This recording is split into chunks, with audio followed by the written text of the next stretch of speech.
All right, everyone. I think we should get started. My name is Shane Mailman. I'm the executive director for the International Sports Heritage Association, better known as Isha.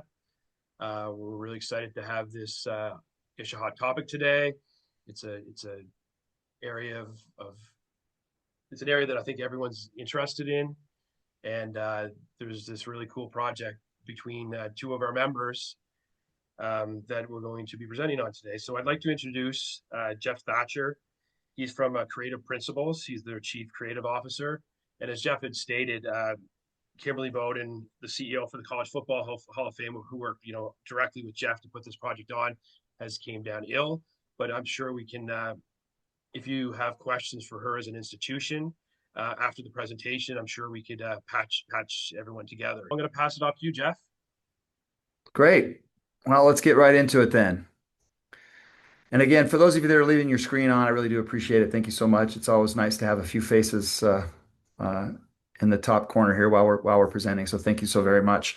So let's talk about the College Football Hall of Fame. A quick introduction. It is obviously a large major sports attraction in downtown Atlanta, and it opened 10 years ago, or actually 11 years ago now. And we were hired to reimagine the College Football Hall of Fame as part of its 10-year anniversary. So this is our brainstorming in October 2023 as we worked on coming up with ideas.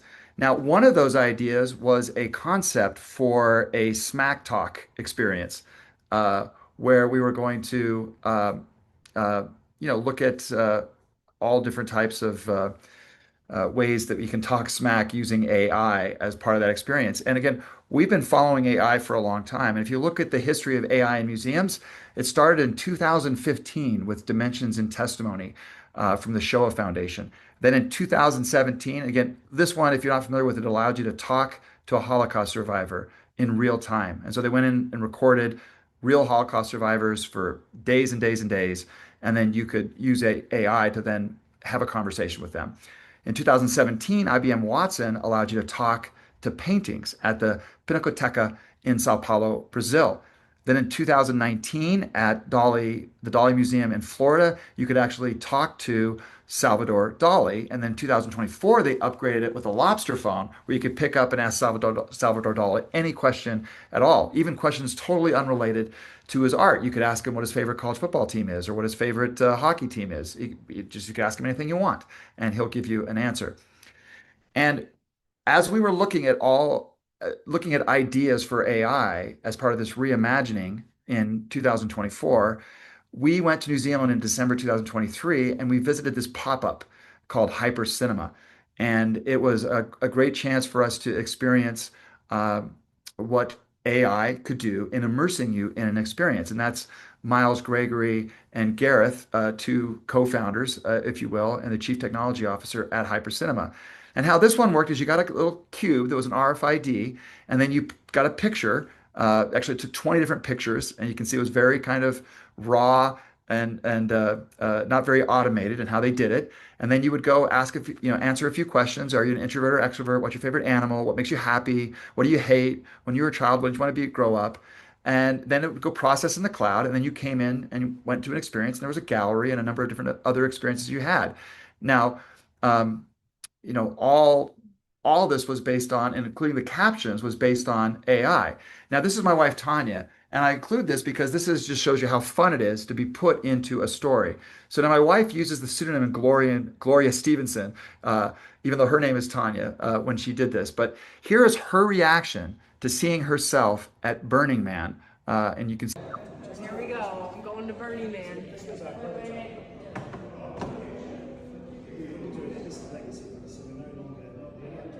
So do I take it out? No. Gloria Stevenson, the Burning Man Festival's resident landscaper virtuoso, has transformed Nevada's Black Rock Desert into dazzling environment artscapes, known as the uptight workhorse for methodical attention to detail, deliberate and unforgettable installations. And there she is. Looking good. That's hilarious. I love that line. That's hilarious. And there's me, by the way, at Burning Man, and a caption about me: "Vestiges of vision, right? A lion's mirage amidst desert dust," because lion was my favorite animal. There we are as a boxing family, and of course, you could buy all these images and videos when you were done. So we loved all these ideas that we'd seen about AI back to 2015, and we really wanted to use the College Football Hall of Fame to immerse guests of the College Football Hall of Fame. Our goal isn't to interpret, but our goal was to immerse. If you look at AI, most people use it to interpret. You get to talk to a painting, you get to talk to a person, you get to talk to an artifact. But we really wanted to use AI to immerse people in the story of college football. And so we flew Hypercinema from New Zealand up to Atlanta in January 2025 for a kickoff meeting, and we began our journey to create something truly magical. And so from January 2024 to August 24, our team designed and produced the Game On experience at the College Football Hall of Fame. So let's just briefly talk about how it works. Upon entry, guests receive an RFID enabled pass, just as they always have.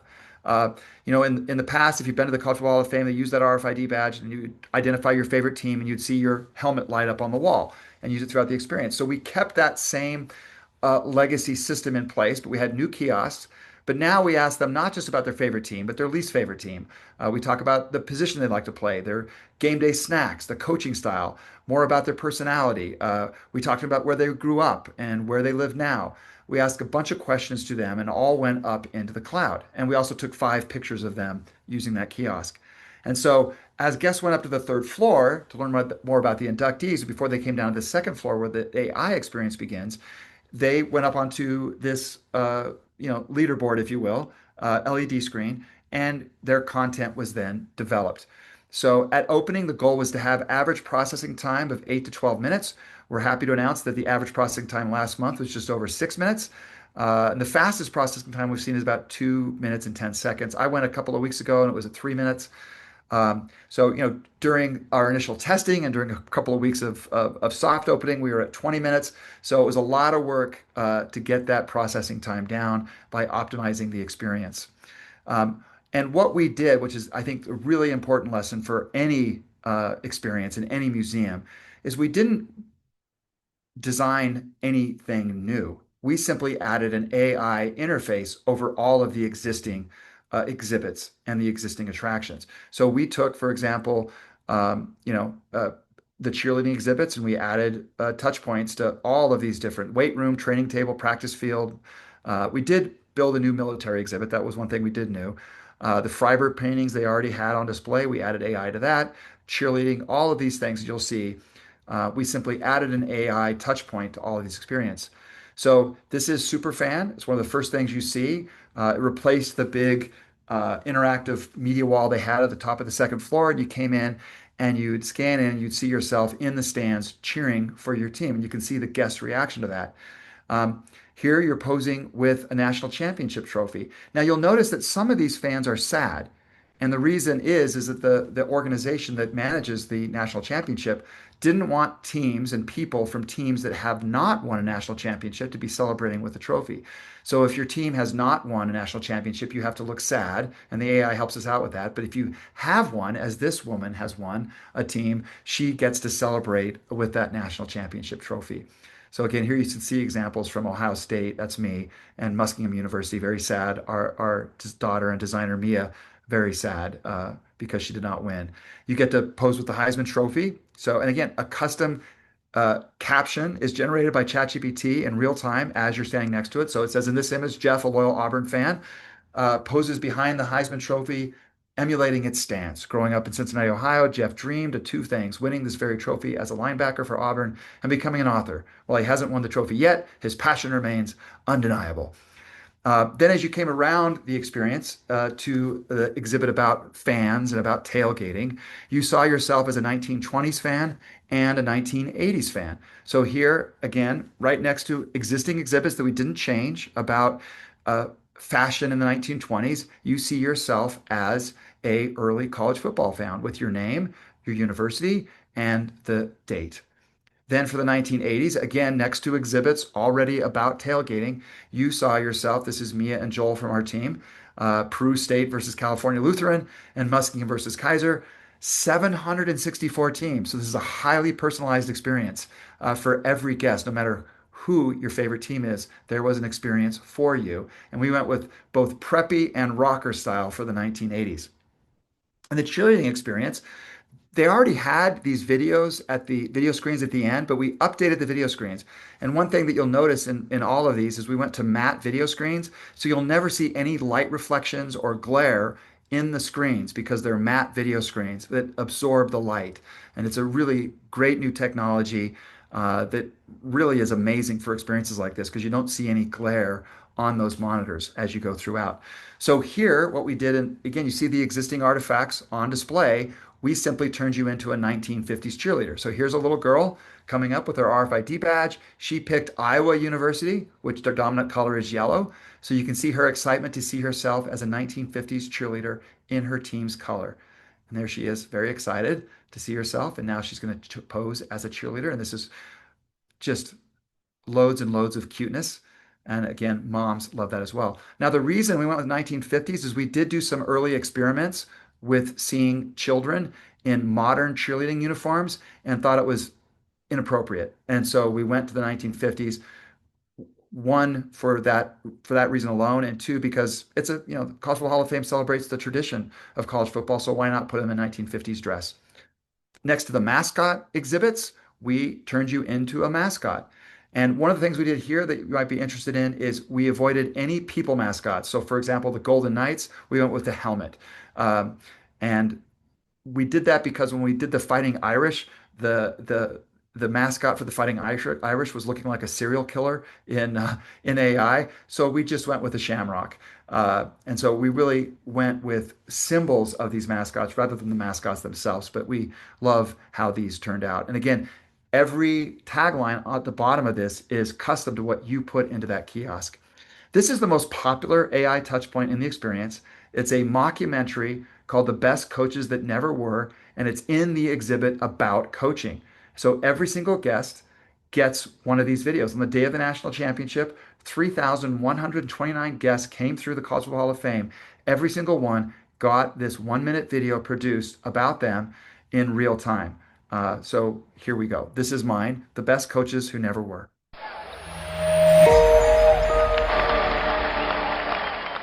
In 1915, in Farmington, Utah, a child was born who would change college football history forever.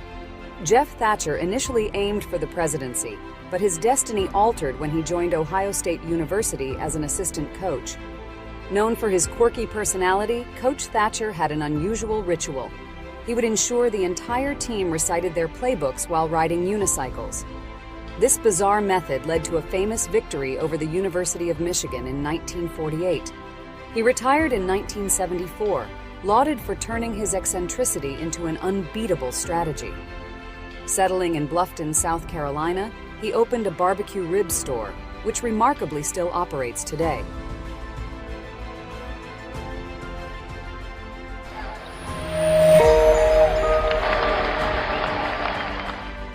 Now, a couple of things about this. We used 4 different voiceover talents using 11 labs. The script was by ChatGPT. The story arc is the same for every guest. The video always begins with, you were born here.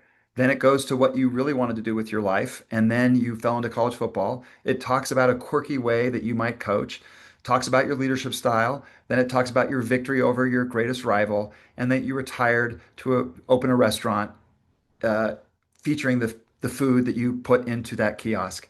Um, there's different music based on ChatGPT and AI and 11 Labs and all the different technology we used. One other thing to note, you can do moving video with AI, but we went with the Ken Burns approach for 2 reasons. One, because it did save processing time and processing costs, which that was definitely more efficient. And two, we thought using historic photographs as a aesthetic approach matched the style of the video. So just a couple of little background details on this video. And as you come around the experience, next to the exhibit on guests loving seeing themselves as weightlifters.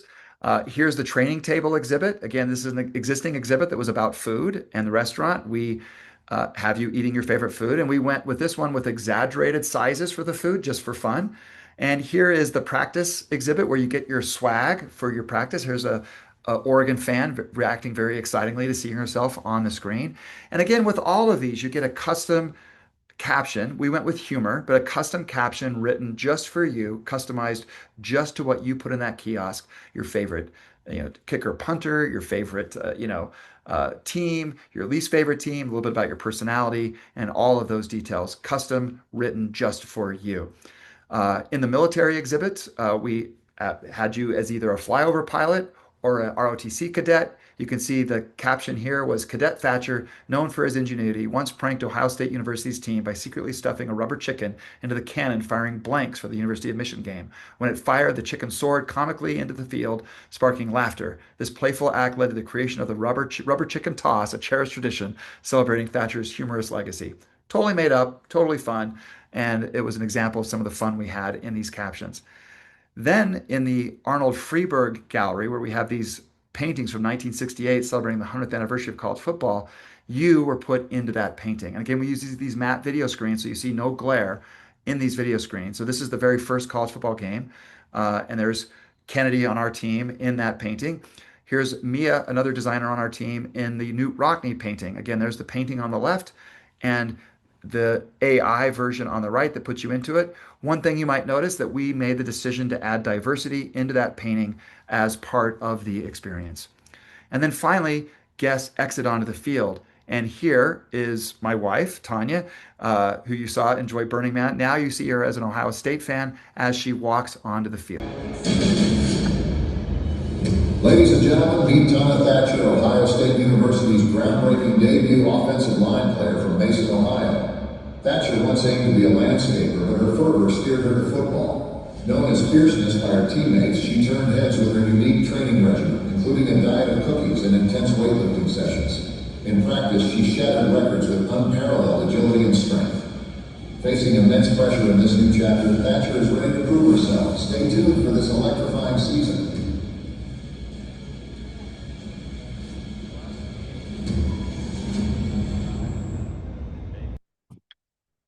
Now, we thought you all might be interested to get some insight into our biggest challenges. That's Kimberly on the right, Yeoman, the marketing director, on the left, and there we were talking about some of the challenges that we had as we went through this experience, because this is definitely something that's never been done before. And so there were some challenges, and we thought it would be interesting to share some of those with you.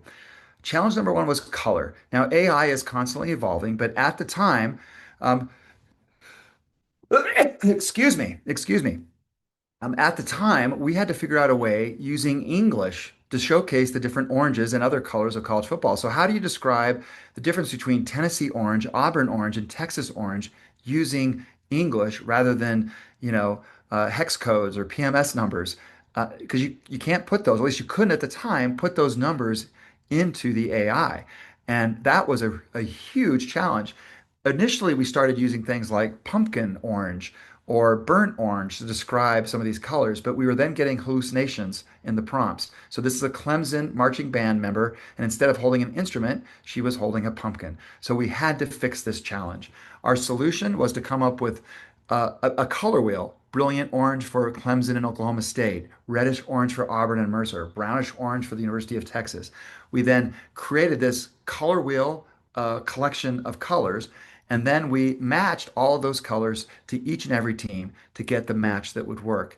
And so this was a huge challenge that our team led with our programmers in New Zealand, but really worked out well. And as you can see, there I am repping my Auburn colors. Um, Challenge number two was body paint. As a creative director, I really, really, really wanted to put every guest in body paint because we just thought that would be such a win to have every guest in body paint. We were so excited about it, but um, it didn't work. It just did not work. This is actually a prompt and an output that I can show you. I this is being recorded, Shane, right? There are a number of examples I cannot show you that are even more horrifying than this. We tried to do just face paint for the opening. It just wasn't working, and so we switched it out for wigs. So again, just one of the challenges we had that we weren't able to find a solution to, and I'm not sure we still could. AI is constantly evolving. Challenge number three was guardrails. So, for example, here I am with BYU Cougars, my alma mater, all in win big. was one visit. Another visit, Spunky Fanatics. This is based on what I put into the kiosk when I started the experience. Well, we're letting people put their name in. We're letting people put answers to questions in. What if they put some type of vulgarity or profanity as their name? What are we going to do? Well, we used AI to eliminate all mischievousness. So, for example, if you put as your dream occupation when younger a serial killer, the AI would change it to detective. If you put that you mostly grew up in a place having blankety blank in hell, it would change it to a vibrant town. If your superpower was I blankety hate people, the moderated version would be a power to spread cheer. Or how do friends describe you as blank for brains? You would be unique. And my favorite, if you put your name in as fart face, the tagline in that mascot exhibit would be clear the field. And so this was a really effective way. And again, there's uses for this beyond what we did at the College Football Hall of Fame to be able to moderate live interaction with guests. Challenge number three is a lot of people think that AI is dehumanizing. So I'd like to show this video of a teacher interacting with their tailgating experience. Show that it's not dehumanizing.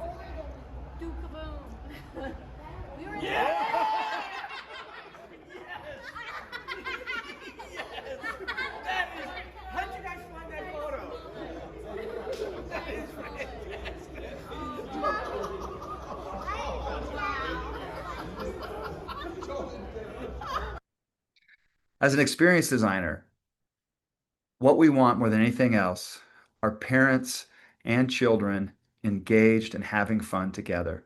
And this is what you're seeing here. So there's nothing dehumanizing about using AI to put people into the story and the tradition and the passions of college football.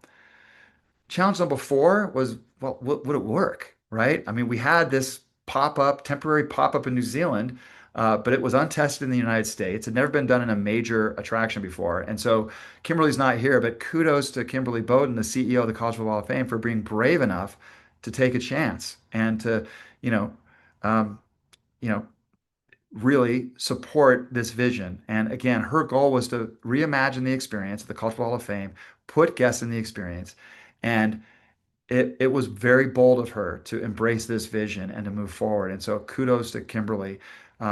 There's a lot of other CEOs that wouldn't have taken that bold decision to do what she did. And this is what guests are saying, an absolute game changer, right? Even a non-football fan would enjoy the museum. An uplifting and inspiring experience, awesome experience, excellent and bright, well worth it, and surprisingly love the AI portions of the museum. And again, this is what the reviews are saying from the press, and I'll let Laura Rutledge from ESPN talk about her experience going through. You guys, I'm visiting the College Football Hall of Fame here in Atlanta, and we're going to go on this tour together. Look at this! The College Football Hall of Fame has an entirely new AI experience that you can't miss. Even if you've been before, you have to go back and try this out. Coach Rutledge had a bizarre but intriguing quirk.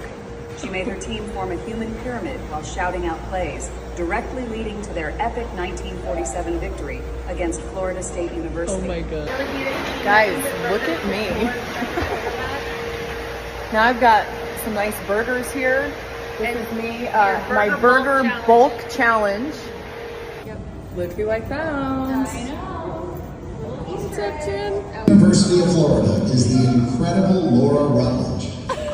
Originally striving to become a TV host, she has instead blossomed into an outstanding quarterback. Nicknamed Joyful by her teammates, Laura's unique training includes devouring burgers while weightlifting. Her outstanding practice stats are blowing records out of the water. However, the challenges of competing in a male-dominated field await. Keep your eyes on the field. Laura is sure to bring electrifying energy to Gators football.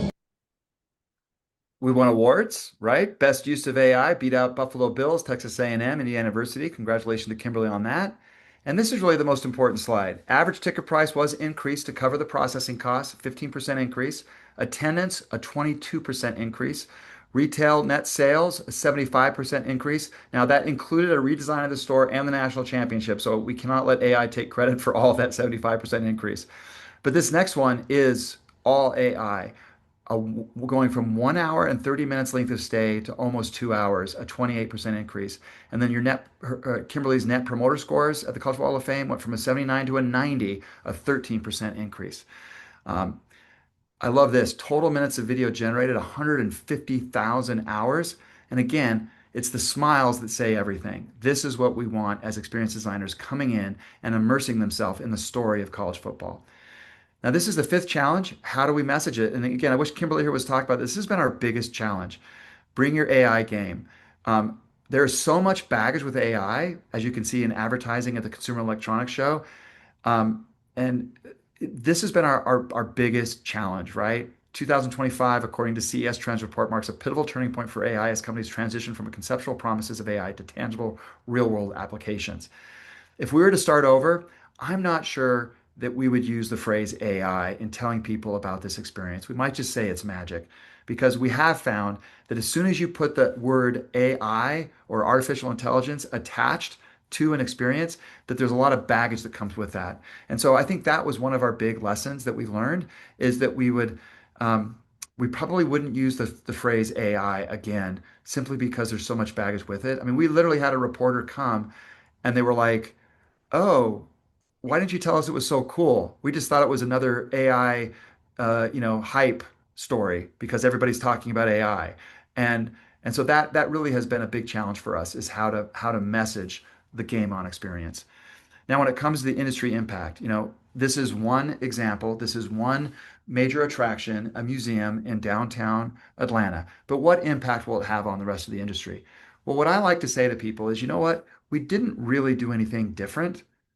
If you go to an old Wild West theme park or you go to St. Augustine, Florida, you can dress up as a cowboy, you can dress up as a pirate. That's all we did.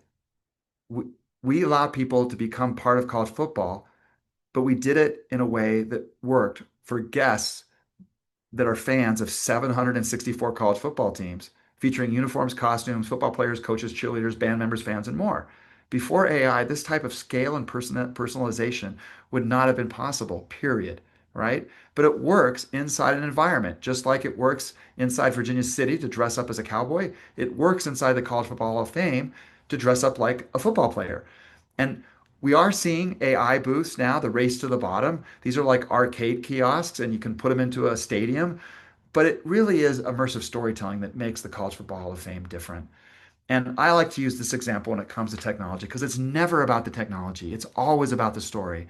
So, this is a review of the 1985 experience. It opened in 85. This is the Sports Illustrated review in 1990 of the 360 greatest race experience, the Kentucky Derby Museum. Visitors' mouths drop open, their eyes light up as they and turn again to take it all in. My reaction, the reporter said, is the same every time. I get teary-eyed and break out in goosebumps. So, do you know what technology they used to create this in 1985? Some of you that are older on this call will know. 96 slide projectors delivered goosebumps and teary eyes.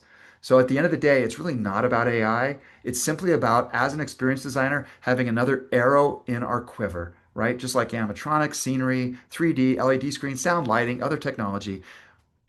AI helps us immerse the guest in the story. Yes, it gives you increased ticket price. Yes, increased attendance.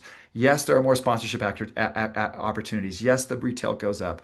Yes, you can have special events and the experience is different every time you come back. But at the end of the day, it's really about the story. And an example of both that sponsorship, by the way, is here. A Southern company, after seeing the success of Game On, invested money in bringing AI to their exhibit. And here you can see historically black college and universities where all guests had to be put into a marching band. So here they are unveiling it. And there you see that experience in a marching band. So, really quickly, just because I think you guys might be curious, there were several non-AI experiences that were updated in August 2024. First,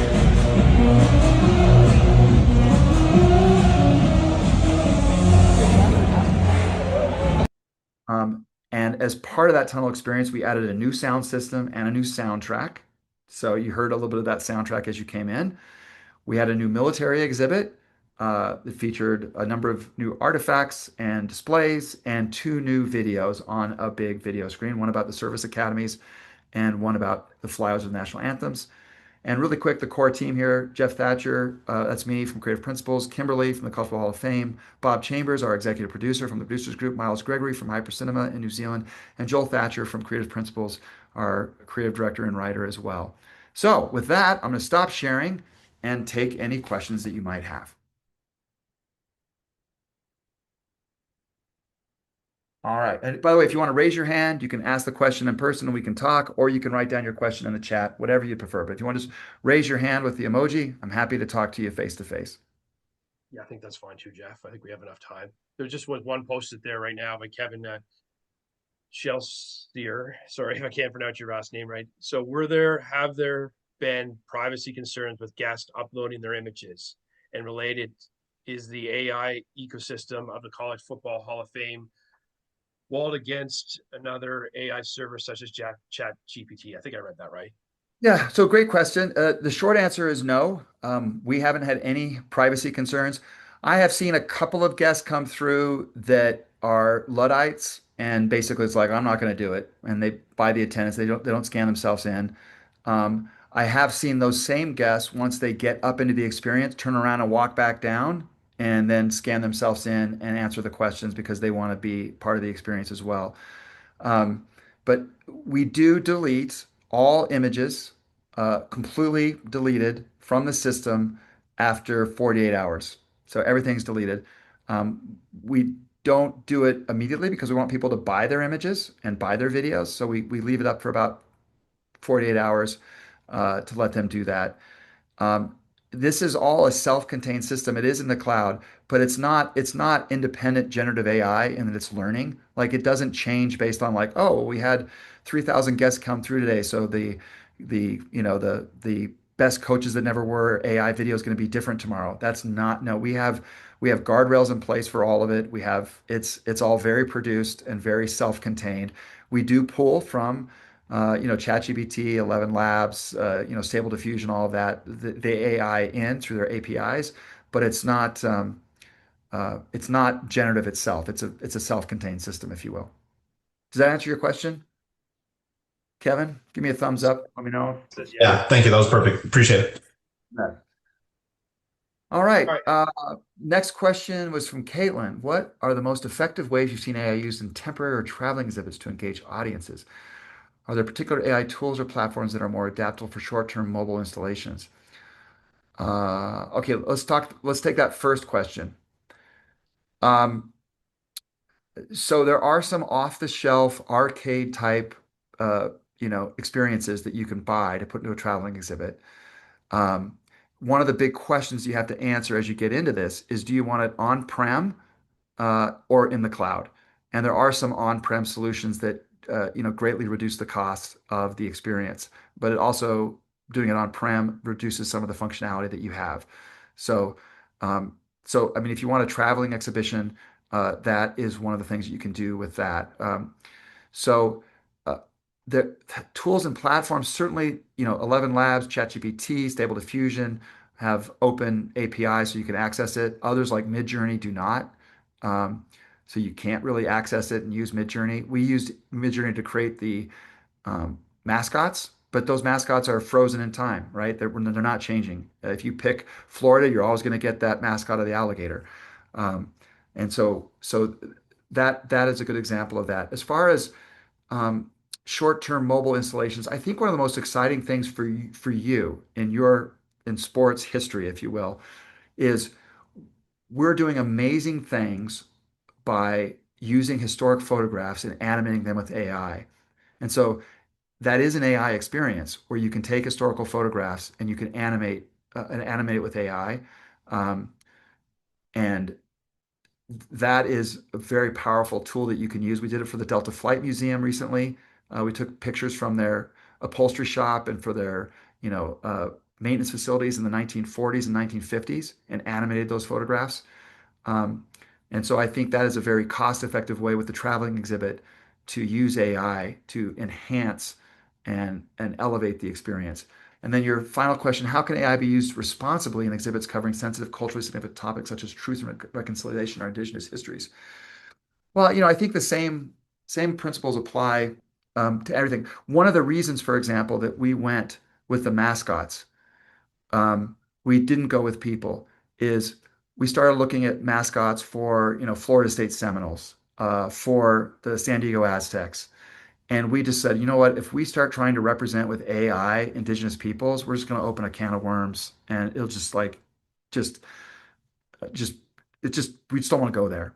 And so we didn't. So, for example, like the Buckeyes, we didn't use Brutus. We used the actual nut. And it was kind of a funny story for those of you who are college football fans. Our friends in New Zealand really hated the mascot being the nuts of the Buckeye tree, the Buckeyes from the tree. And they literally said to us, "What's the deal with these Buckeyes? I mean, who cares about a nut?" And we were like, "Okay, you don't understand college football. You don't understand Ohio State fans," but we explained it to them. But like, for the Seminoles, for example, we used a horse, the horse that the tribe used, because it's like, okay, that we can't. There's no argument that that's the horse that the Seminoles rode on. So great, we'll use the horse. Um, for the Aztecs, we used an ancient Aztec artifact for the mascot. We just didn't want to go to the people, and so that's the best way I know how to answer that question. So, really quick before I move on, Caitlin, did we answer your questions all right? Do you want to come on and give us a thumbs up? Yeah, that was great. Thank you. Anything else? Or are you good, Caitlin? Before I go to the No, next one. I'm done hogging the time. No, no. I mean, it's a very good question. Again, on the 1968 paintings, they in the locker room in Rockney, there were there's no diversity in there. It was just full of white men, and so we had to make the decision whether to add diversity there, and we decided to do that. All right, so probably a question for Kimberly. Since the update, how has the tech been holding up? Has there been any issues with freezing and or overheating? So, great question. Um, I would say that, and again, Kimberly should really answer this, but I'm still on retainer with them, and so I don't think she'd still have me on retainer if it was not working. So I'll say that. And again, I'm not the tech person; I'm the creative person. Um, so uh, there have been, I think, a few in over, for 13 months into this there have been a few times, when they've had to go back to, again, the helpline and reboot the system. But I don't think that's anything beyond what I've seen in other tech-heavy installations. Um, the issues really haven't been with freezing or overheating. There's been no overheating issues at all that I'm aware of. No freezing issues that I'm aware of. The biggest challenge, just full disclosure, the biggest challenge was getting the processing times down. So that involved optimization, and we ended up switching from Azure over to Fal AI. Just get a completely different cloud provider because Microsoft Azure was just not delivering the kind of processing times that we wanted. So great tech questions, but really, I think Gabriella, that was our biggest challenge on the tech side was getting the processing times down. Because again, you don't want to come into a museum and have to wait 20 minutes to have your experience ready. You don't mind waiting 3 to 8 minutes, but 20 minutes was just not going to work. So, Gabriella, does that answer your questions? Got any Yeah, more? great. Thanks. You bet. How did the interpreters at the museum, curators, archivists react to including AI in this exhibition? I think they loved it. I mean, we worked closely with them, um, on the experience. Obviously AI is a hot button issue, and there's a lot of people that feel very strongly about it one way or the other. Um, but from our perspective, um, one of my favorite experiences is I was down on the field and I was talking to guests, and a 75-year-old grandma was there, and she had this smirk on her face after her video played on the big board. And then she said to me, she goes, I don't even like college football, but this was all right, you know, and that's that's great. That's what we want. And we also believe that the having these AI touch points around the artifacts, again, it shows in the numbers. It increased the length of stay. People would linger longer because they were more engaged in the artifacts because they saw themselves in the story. Caitlin, did that answer your question? You got anything else? Oh no, sorry, that was Corey. Corey, Corey, you Yep, good? yep, I'm good. Thanks. Okay. All right. Another question from Quayla. Do the same principles for integrating AI in physical exhibits apply to digital or online experiences for visitors? Um, I think so. Um, I think they apply. Um, we when you ask for any tips, we use, if you guys don't mind, I'll just do an audible here for a second. Just give me one little minute to open up a new presentation. I'm just going to do a little audible here. So we have, um,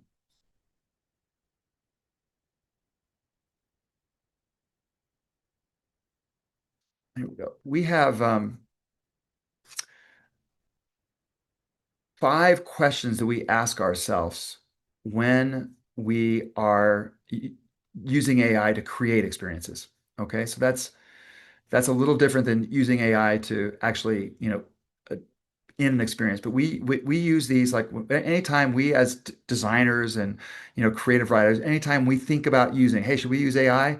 We try to ask these questions. So Shane, if you don't mind, I'm going to throw an audible. I'm going to share my screen again and go through these 5 questions. Okay.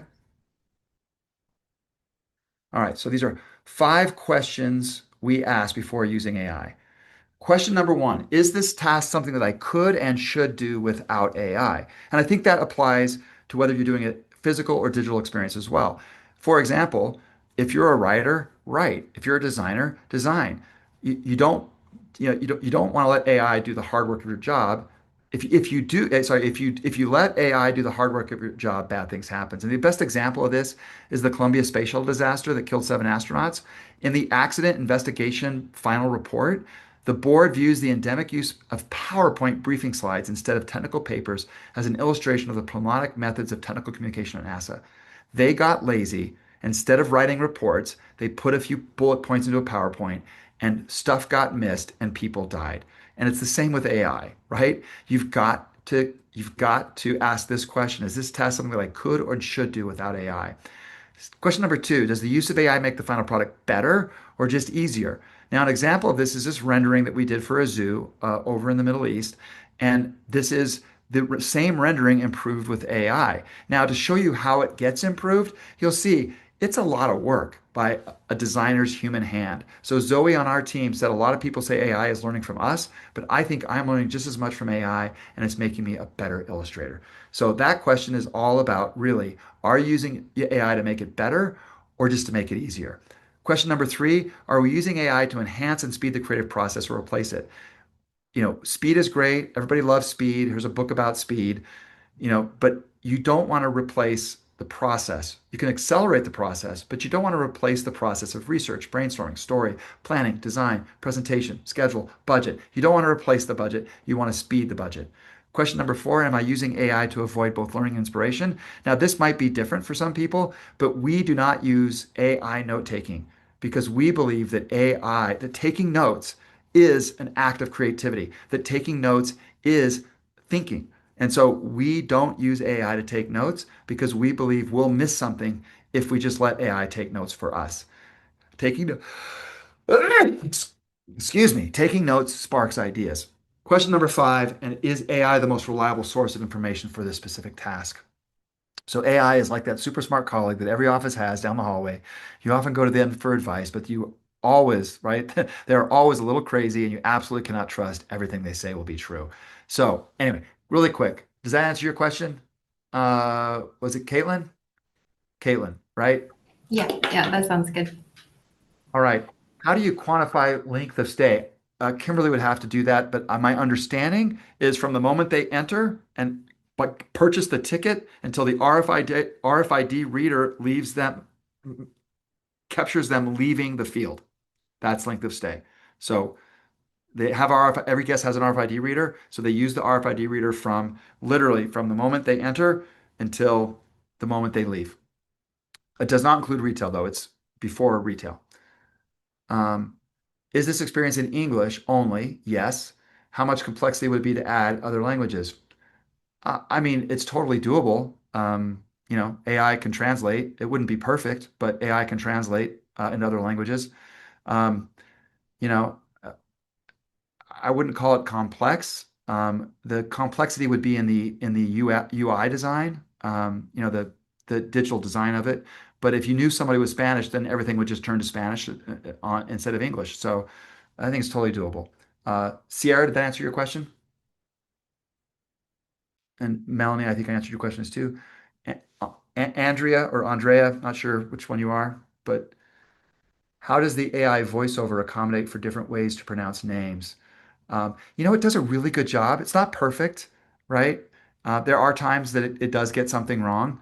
Um, like for example, we have Zoe on our team, Zoe Schaefer. It pronounces Zoe Schaffer. So it's not perfect. We have found people to be very forgiving of that, by the way. Um, but yeah, it's not part. We don't do anything to help out with pronunciation. That's completely just reliant on the AI. So it's not perfect. But again, we have found people to be pretty forgiving of mispronouncing of names because they know, they know the experience is pulling from AI, and they know from their own personal experience that AI is not perfect. Andrea, did that answer, or are you Andrea? It's funny that you were asking about the pronunciation of my name for the question, but yes, it's Andrea. It's funny. You know what? I asked you before I actually knew what the question was about. So yeah. All right, Andrea, thank you. Kelly, is there any data on what percentage of guests are interacting with the interactives versus the physical non-interactive areas of the hall? Not that I'm aware of. Are guests interested in the AI experience or the traditional museum content? Um, that's a very good question. I would say it just without having data, just my personal observation, that guests are definitely still interested in all of the artifacts and in all of the physical interactives like how fast do you run and how high can you jump and karaoke fight songs, all of those things they're still interested in, and they still do. I would say that there's more, they've had to kind of retrain their fan ambassadors, the staff, because the AI experience does require uh, more engagement from the fan ambassadors, because people, you have to teach people what to do. I mean, yes, there are signs everywhere that says scan your RFID badge here, right? And there's big red icons, scan your RFID badge here. But we found that we kind of have to coach guests, especially at the beginning, on how to engage the AI experiences. Kelly, does that answer your question? Yes, it does. Thank you. Okay. Julie, I'm curious as to what the overall time frame was in planning the installation full operation. Oh, I can answer that one. So we were hired in September 2023. Um, we that was basically September to December was concept. So September 23 to December 23 was concept phase, and we came up with all kinds of crazy ideas. We even wanted to put a mascot carousel in the quad in the main entry hall at one point. Again, you make decisions about what you want, what budget you have. So September to December 23 was concept. What we call final concept and design intent phase, which was really the second phase, was January to March. January to March. And then we went into final design and production April 1st. And final design and production was April 1st all the way to August 24th when we had our grand opening. Julie, does that answer your questions? Yeah, it was aggressive, by the way. That was a very aggressive schedule, but we pulled it off. Um, might have been nice to have a little more time in soft opening.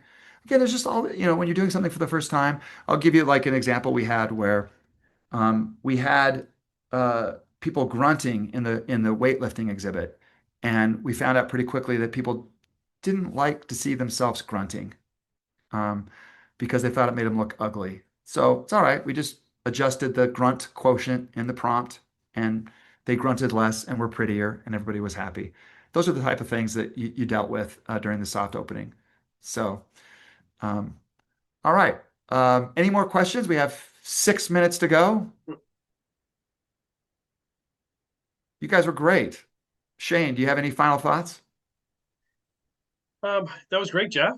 Thanks for taking the time to speak to all of our members, and I know we have some Canadian Association for Sport Heritage members too that have tuned in. So we got North America covered, and I don't know. I just think overall, I think it's just such a hot button topic, and you know, I think what you guys have done at the College Football Hall of Fame is that you're helping them create a memorable experience, and that's really what sport and events are all about, in my opinion.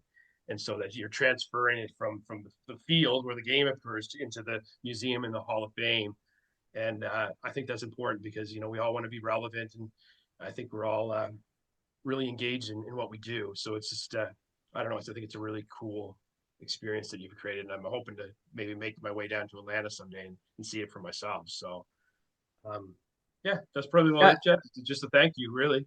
Oh, thank you. I mean, again, I'm sure if anybody wants to go down and visit, I'm sure Kimberly would be more than happy to give you guys a little behind the scenes tour. You can talk to Zach, who's the CTO.